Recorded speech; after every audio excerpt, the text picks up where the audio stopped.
Mona Lisa জোর করে compass আর ভিহানকে মন্দিরে ধরে নিয়ে আসে ভিহানকে বিয়ে করার জন্য। এরপর মোনালিসা বলে কম্পাস আর ভিহানের ডিভোর্স হয়ে গেছে। তখন ভিহান বলে আমি তো সই করিনি, তাহলে ডিভোর্সটা হলো কি করে? মোনালিসা বলে তবুও তোমাদের ডিভোর্সটা হয়ে গেছে। এসব কথার মধ্যে কম্পাস নিজের হাত থেকে কিছু একটা অন করলে তার সাইরেন চারিদিকে বেজে ওঠে আর বলে এবারে এর মাধ্যমে সবার কাছে খবর পৌঁছে যাবে যে আমরা এখানে রয়েছি। তখন মোনালিসা রেগে গিয়ে তার দলের ছেলেদের বলে তোদেরকে আমি সব টাকা পেমেন্ট করে দিয়েছি, তো তোরা ওদের দুজনকে এবার প্রাণে মেরে দে, আরও টাকা দেব। এরপর কম্পাসকে যেই দুইজন ধরেছিল তাদের ধাক্কা দিয়ে কম্পাস সরিয়ে দেয়।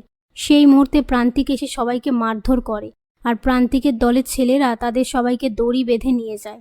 এরপর মোনালিসা প্রান্তিককে বলে তুমি এখানে কি করে এলে? তোমার তো নিজের কোনো জন্মের ঠিক নেই, কোন নোংরা রক্ত বইছে শরীরে নিজেও জানো না। এই বলে প্রান্তিককে অপমান করতে থাকলে প্রান্তিক রেগে গিয়ে সিঁদুর মোনালিসার মাথায় ছুঁড়ে মারে। মোনালিসা বলে আমি এই বিয়ে মানি না। এই বলে সিঁদুর মুছতে গেলে সেই মুহূর্তে শ্রেষ্ঠা এসে মোনালিসাকে সিঁদুর মুছতে দেয় না। পাশ থেকে অভিজ্ঞান বলে এটা তুমি কি করছো?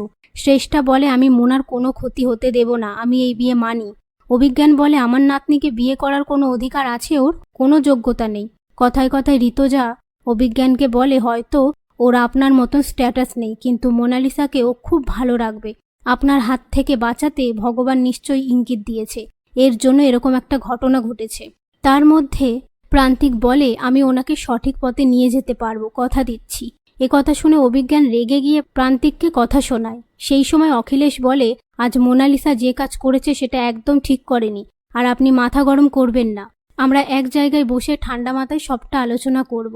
পাশ থেকে কিঞ্জল বলে এসব যে কি হচ্ছে আমি কিছুই বুঝতে পারছি না।